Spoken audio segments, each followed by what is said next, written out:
Hello everyone, welcome back to my channel. இந்த வீடியோவில் நம்ம ரொம்பவே இம்பார்ட்டன்ட் டாபிக் பற்றி தான் டிஸ்கஸ் பண்ண போகிறோம். That is how to prepare for NEET. இதை தான் நீங்கள் ஆல்ரெடி வீடியோவாக போட்டுட்டீங்களே, நீங்கள் கேட்பீங்க. But this is for the 11th standard students. இவங்களுக்கு என்ன நான் எக்ஸ்ட்ரா ஸ்பெஷல் பாயிண்ட்டாக சொல்ல போகிறேன்றதை இந்த வீடியோ ஃபுல்லாக பார்த்து தெரிஞ்சுக்கோங்க. ஃபர்ஸ்ட் திங் பார்த்தீங்கன்னா, why I have to start my journey in the 11th standard itself. நான் 12th பண்ணலாம், இல்லை நான் ஒரு ட்ராப் இயர் எடுக்க போகிறேன் அப்படின்னு நீங்கள் இப்போவே ஃபிக்ஸ் ஆகிட்டீங்களா, தென் அது ரொம்ப தப்பு. அந்த முடிவை உடனே மாற்றிக்கோங்க. பிகாஸ் பார்த்தீங்கன்னா, இப்போயே இருந்தாலுமே நீங்கள் தானே படிக்க போகிறீங்க, அதே சிலபஸ் தானே, ஏதாவது மாறப்போதா? இல்லை நெக்ஸ்ட் இயர் போனதுனால உங்களுடைய பிரெயினோட சைஸ் எக்ஸ்ட்ரா டபுள் எக்ஸல் ஆக போதா? இல்லை, எதுவுமே இல்லை, எல்லாமே சேம் தான். Person same, syllabus same, and எல்லாம் சேம், பிரெயினோட கெப்பாசிட்டியும் சேம் தான். ஸோ அதனால் நீங்கள் இப்போலேருந்தே ஸ்டார்ட் பண்ணலாம், தப்பு கிடையாது. ஏன் நம்ம 11th ஸ்டார்ட் பண்ணால் பெனிஃபிட் என்னென்னு பார்த்தீங்கன்னா, 11th தான் ஒரு பேஸ்மெண்ட்டே. பேஸ்மெண்ட் ஸ்ட்ராங்காக இருந்தால் தான் பில்டிங் ஸ்ட்ராங்காக இருக்கும். பில்டிங்கை ஸ்ட்ராங் பண்ணிவிட்டு பேஸ்மெண்ட்டை வீக்காக வச்சுருந்தா பில்டிங் ஒரு நாள் கொலாப்ஸ் ஆகி கீழே விழுந்துடும்.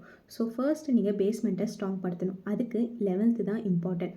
ஸோ 11th நீங்கள் எவ்வளோக்கு எவ்வளோ பேஸை ஸ்ட்ராங்காக வச்சுருக்கீங்களோ அந்த அளவுக்கு உங்களுடைய சீட்டும் கன்ஃபார்ம் ஆகிடும். ஞாபகம் வச்சுக்கோங்க.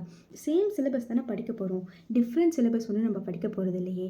அதை ஏன் நம்ம ப்ரொகாஸ்டினேட் பண்ணுறோம்? ஒரு நாளைக்கு உங்களால் 2 மணி நேரம் 3 மணி நேரம் இந்த நீட் ப்ரிப்ரேஷனுக்காக டைம் ஸ்பெண்ட் பண்ண முடியாதான்னு நான் கேட்குறேன். ஏன் அந்த 2 மணி நேரம் 3 மணி நேரம் ஃப்ரெண்ட்ஸ் கூட பேசுகிறத கட் பண்ணுங்கள், ஃபோன் பார்க்குறத கட் பண்ணுங்கள், தென் பார்த்தீங்கன்னா எங்கே வெளில போய் விளாட்றீங்களா, கட் பண்ணுங்கள். நான் இதெல்லாம் பண்ணக்கூடாதுன்னு சொல்லலை, பண்ணுங்கள். பட் அதுக்கு லெஸ் டைம் கொடுத்துட்டு இதுக்கு மோர் டைம் கொடுங்க. உங்களோட ப்ரியாரிட்டி, நீங்கள் எதுக்கு ரொம்ப டைம் ஸ்பெண்ட் பண்ணுறீங்களோ அதுக்கேற்ற மாதிரி தான் உங்கள் ஃப்யூச்சர் இருக்க போகுதுன்றதை மட்டும் டிசைட் பண்ணிக்கோங்க. இப்போ நல்லா தான் இருக்கும், விளையாடுறதா இருக்கட்டும், தூங்குறதா இருக்கட்டும், டிவி பார்க்குறதா இருக்கட்டும், எல்லாமே இப்போ நல்லாயிருக்கும். பட் ஃப்யூச்சரில் அது உங்களுக்கு எவ்வளோ ஒரு இம்பேக்டை தரப்போகுதுன்றது உங்களுக்கு இப்போ தெரியாது, ஃப்யூச்சரில் தான் தெரியும். நம்ம அந்த ஃப்யூச்சரில் போயிட்டு திங்க் பண்ணிவிட்டு பாஸ்ட்டை நினச்சி கவலைப்படுறதுல நோ யூஸ். ப்ரெசென்ட்டில் நீங்கள் எப்படி இருக்க போகிறீங்கன்றது தான் உங்கள் ஃப்யூச்சரை டிட்டர்மைன் பண்ணும். உங்கள் ஃப்யூச்சரில் நீங்கள் பாஸ்ட்டு நினச்சி கவலைப்படக்கூடாதுன்னா ப்ரெசென்ட்டில் ஒழுங்காக நடந்துக்கோங்க. வாங்க வீடியோக்குள்ளே போகலாம். ஃபர்ஸ்ட் ஒரு 6 ஸ்டெப்ஸ் தான் நான் சொல்ல போகிறேன். அதை நீங்கள் கரெக்டாக ஃபாலோ பண்ணிங்கனாலே ரொம்ப ஈஸியாக இருக்கும். ஃபர்ஸ்ட் பார்த்தீங்கன்னா, நோ யுவர் சிலபஸ். ஆல்ரெடி நான் பாஸ்ட் வீடியோவில் சொல்லியிருப்பேன், சிலபஸை தெரிஞ்சு வச்சுக்கிறது ரொம்பவே இம்பார்ட்டன்ட். இதில் நீங்கள் ஹோல் சிலபஸுமே தெரிஞ்சு வச்சுருக்கணும். அண்ட் எஸ்பெஷலி பார்த்தீங்கன்னா 11th சிலபஸ் என்னன்றதை நீங்கள் பார்த்து வச்சுக்கணும். பிகாஸ் 11th என்ன பொறுத்த வரைக்கும் பார்த்தீங்கன்னா 12th கம்பேர் பண்ணும்போது 11th தான் கஷ்டம். ஏன்னா 11th பயாலஜியில் தான் சாப்டர்ஸ் அதிகமாக இருக்குது கம்பேர்ட் டு 12th பயாலஜி.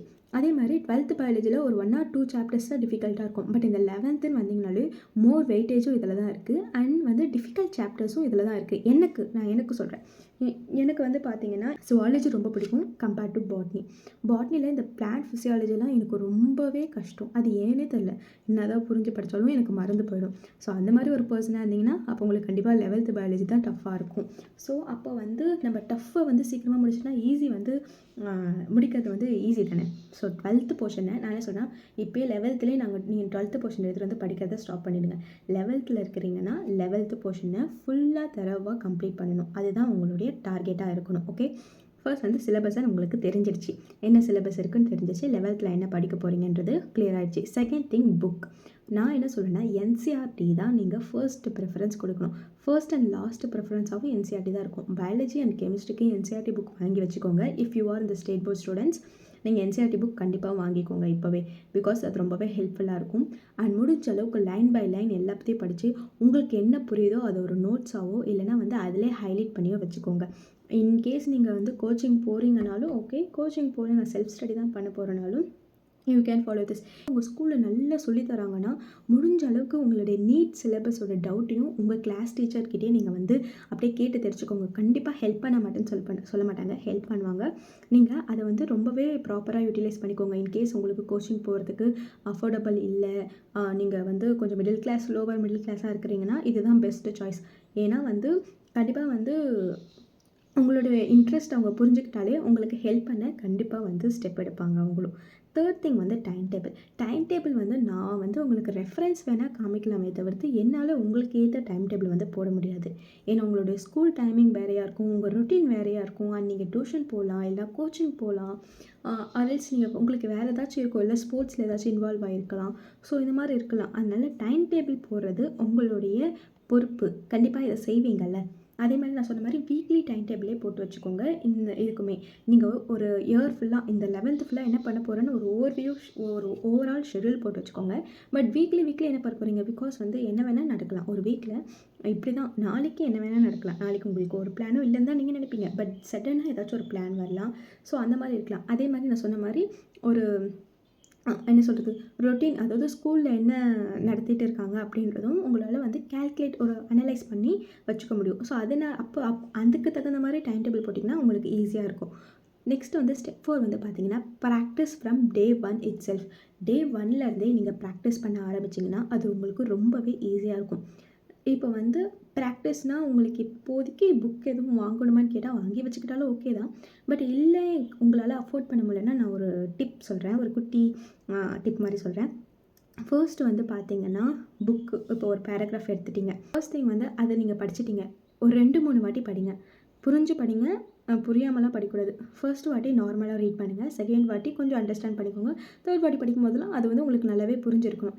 புரிஞ்சுட்டு நெக்ஸ்ட்டு வந்து பார்த்தீங்கன்னா அதை நீங்களே டீச் பண்ணுங்கள். அது உங்கள் ஃப்ரெண்ட்ஸ்க்காக இருக்கலாம், இல்லை உங்கள் பேரண்ட்ஸ் கிட்டேயா இருக்கலாம், இல்லை அப்படி யாரும் காதில் வாங்க மாட்டாங்களா, நீங்கள் உங்கள் கண்ணாடி முன்னாடி இல்லை ஃபோனில் கூட நீங்கள் ரெக்கார்ட் பண்ணி வச்சுக்கோங்களேன்.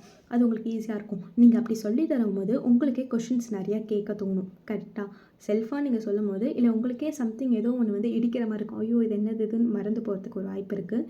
இல்லைனா உங்களுக்கு அது புரியாமல் நீங்கள் சொல்லி தரீங்கன்னா அது உங்களுக்கு நல்லாவே தெரியும். ஸோ அதனால் சொல்லிக் கொடுங்க. சொல்லிக் கொடுக்கும்போது அதில் ஏதாச்சும் ஒரு மிஸ்டேக்கோ இல்லைனா வந்து ஏதோ ஒரு உங்களுக்கு அதை ஒழுங்காக எக்ஸ்பிளைன் பண்ண தெரியலனா அது உங்களுக்கு அந்த டாபிக் தெரியலன்னு அர்த்தம். ஸோ திருப்பி பேர் அகைன் படிங்க. அதே மாதிரி create questions by yourself. நீங்களாகவே கொஷின்ஸை வந்து க்ரியேட் பண்ணுங்கள். ஒரு டாபிக் எடுக்கிறீங்கன்னா அந்த டாப்பிக்லேருந்து மேக்ஸிமம் உங்களால் எவ்வளோ கொஷின்ஸ் எடுக்க முடியுமோ அவ்வளோ கொஷின்ஸ் எடுங்க. அதுக்கு ஆன்சர் நீங்களே பண்ணுங்கள். நெக்ஸ்ட் வந்து பார்த்திங்கன்னா வீக்லி ரிவிஷன். வீக்லி ரிவிஷன்றது ரொம்பவே இம்பார்ட்டன்ட். சண்டே ஒரு நாள் தான் இருக்கும். இந்த சண்டே ரெஸ்ட் டேன்னு நீங்கள் நினச்சிட்டு இருக்கலாம். மோஸ்ட்டாக எல்லாருமே அப்படி தான் நம்ம யூஸ் பண்ணிகிட்டு இருக்கோம். பட் ஆனால் வந்து நம்ம வந்து யார், நம்ம வந்து நார்மல் பீப்புளே கிடையாது, right? We are the future doctors. அப்போ ஃப்யூச்சர் டாக்டர்ஸ்னால் ஒரு டாக்டர் வந்து ரெஸ்ட் எடுத்தாங்கன்னா அப்போ பேஷண்ட்ஸ்லாம் என்ன ஆவாங்க சொல்லுங்கள்? அப்போ கண்டிப்பாக ஒரு டாக்டர் ஆக போகிறோன்னா நம்ம எவ்வளோ எஃபோர்ட் போடுறோன்றது நம்மளுடைய டே டு டே லைஃப்பில் நம்ம காமிக்கணும். ஸோ அதனால் ரெஸ்ட்டெல்லாம் கிடையாது. Sunday you have to work. Okay, நம்ம வந்து டாக்டர் ஆக போகிறோம். நமக்கு இந்த ப்ரொஃபஷன் பற்றி தெரிஞ்சு தானே நம்ம இந்த ஜேர்னியில் வந்து ஸ்டார்ட் பண்ணியிருக்கோம். அப்படி இருக்கும்போது நம்ம ஏன் ரெஸ்ட் எடுக்கணுன்ற ஒரு தாட்டே நமக்கு வரக்கூடாது. அதுக்கு ரெஸ்ட் எடுக்காமலே நான் வந்து 24/7 ஒர்க் பண்ணணுமா, 24/7 படிக்கணுமான்னு கேட்டால் அப்படி இல்லை. நமக்கு தேவையான ரெஸ்ட் நம்ம எடுத்துக்கலாம். பட் நம்ம நல்லா யோசிச்சு பாருங்கள், நம்ம எப்படிலாம் யோசிக்கிற நம்ம ஒழுங்காக 24 ஹார்ஸையும் யூட்டிலைஸ் பண்ணுறோமா? இல்லைல்ல. ஸோ நமக்கு கிடைக்கிற டைமை யூட்டிலைஸ் பண்ணி ப்ராப்பராக படித்தாலே போதும். ஒரு 1 ஹவர் படிக்கிறோனாலும் அது எவ்வளோ ப்ராப்பராக படிக்கணுன்றதில் தான் இருக்குது. ஓகே, நெக்ஸ்ட்டு வந்து லாஸ்ட்டாக வந்து பார்த்தீங்கன்னா பில்டு கன்சிஸ்டன்சி. நான் சொன்ன மாதிரி இன்றைக்கி ஒரு நாள் 10 மணி நேரம் படிக்கிறீங்கன்னு வச்சுக்கோங்களேன். இன்றைக்கி ஒரு நாள் 10 ஹார்ஸ் படிச்சிட்டிங்க. அப்போது நாளைக்கு நேற்று தான் நம்ம 10 ஹார்ஸ் படித்தோன்னு அந்த செகண்ட் டே நீங்கள் சுத்தமாக படிக்கலைனாலும் நீங்கள் ஃபர்ஸ்ட்டு படித்த 10 ஹார்ஸ்க்கு வேல்யூவே இல்லை. ஸோ நம்ம என்னென்ன படிக்கிறோமோ அதை ப்ராப்பர் ரிவிஷனோட ப்ராப்பராக ப்ராக்டிஸ் பண்ணி இதெல்லாம் பண்ணால் மட்டும்தான் நமக்கு வந்து அது மறந்து போகாது. இல்லைன்னா நம்ம படித்ததுக்கே வேஸ்ட்டு. திருப்பி அந்த 10 ஹார்ஸாக நீங்கள் திருப்பியுமே அதை வந்து படிக்கிற மாதிரி தான் இருக்கும். நீங்கள் படித்ததுக்கு ஒரு யூஸுமே இருக்காது. அதனால் வந்து கன்சிஸ்டன்சியை மெயின்டைன் பண்ணுங்கள். டெய்லியும் ஒரு 3 ஹார்ஸ் ஆச்சு நீங்கள் வந்து நீட்டுக்காகன்னு ஸ்பெண்ட் பண்ணி படிக்கணும். நீங்கள் வந்து ஸ்கூல் சிலபஸ் அதை பாட்டுட்டு போயிட்டே இருக்கட்டும். நீட் சிலபஸை நீங்கள் தனியாக பண்ணிகிட்டு இருங்க. நான் சொன்ன மாதிரி உங்களால் எவ்வளோக்கு முடியுமோ அவ்வளோக்கு என்ன மெட்டீரியல் கிடைக்குதோ யூட்டிலைஸ் பண்ணிக்கோங்க. ஃப்ரீ மெட்டீரியல் யூட்டிலைஸ் பண்ணுங்கள். உங்கள் டீச்சரை யூஸ் பண்ணிக்கோங்க. என்ன கேட்டால் கண்டிப்பாக ஃபீஸ் கட்டி தானே படிக்கிறோம். உங்களுக்கு என்னென்ன டவுட் இருக்குது, குட்டி டவுட்டை கூட போய் கேளுங்க. திட்டு வாங்கினா பரவாயில்ல, யார் என்ன சொன்னால் உங்களுக்கு என்ன? யாரும் உங்களை ஜட்ஜ் பண்ணி உங்களுக்கு ஒன்றும் ஆக போகிறதில்ல. Because it's your life. At the எண்டில் வந்து பார்த்தீங்கன்னா நீங்கள் என்னவா இருக்கிறீங்க அப்படின்றத மட்டும்தான் பார்ப்பாங்களே தவிர்த்து நீங்கள் அன்றைக்கி அந்த டவுட்டு கேட்டிங்களே அதெல்லாம் யாருமே ஞாபகம் வச்சுக்க போகிறதே கிடையாது. அவங்கவுங்க லைஃப்பில் இவ்வளோ வேலை இருக்குது. நீங்கள் என்ன கேட்குறீங்க, உங்களை கவனிக்கிறதே வேலையா? அப்படி இல்லை. ஸோ டவுட் கேட்குறதுக்கு தயங்காதீங்க. என்ன டவுட்டாக இருந்தாலும் தனியாக கூட போய் கேளுங்க. கிளாஸில் தான் கேட்கணும், இல்லை ஆஃப்டர் த கிளாஸ் கூட கேட்கலாம். இல்லைனா வந்து ஈவினிங் கூட நீங்கள் ஸ்கூல் முடிச்சதுக்கப்புறம் கூட நீங்கள் ஒரு 5 மினிட்ஸ் 10 மினிட்ஸ் கூட கேட்கலாம். கண்டிப்பாக சொல்லி தருவாங்க. ஸோ இதுதான் கைஸ், இந்த வீடியோ உங்களுக்கு ஹெல்ப்ஃபுல்லாக இருந்திருக்கும்னு நினைக்கிறேன். Actually I forgot to tell you one point. நான் வந்து எரர் நோட் பற்றி உங்ககிட்ட சொல்ல மறந்துட்டேன். எரர் நோட்டுன்றது ஒன்றும் இல்லை, நம்ம பண்ணுற மிஸ்டேக்கெல்லாம் ஒரு நோட்டில் போட்டு ரைட் பண்ணி வைக்கிறது தான். இதுக்குன்னே ஒரு செப்பரேட்டாக ஒரு நோட் நீங்கள் போடுறது ரொம்பவே அட்வைசபிள். நீங்கள் அதில் என்ன பண்ணுறீங்கன்னா, எந்த தப்பு பண்ணீங்க, எதனால் தப்பு பண்ணீங்க, அந்த தப்பை வந்து நெக்ஸ்ட் டைம் எப்படி வந்து ரெக்டிஃபை பண்ணலாம், இதுதான் சிம்பிள் அதோடைய மந்த்ரா.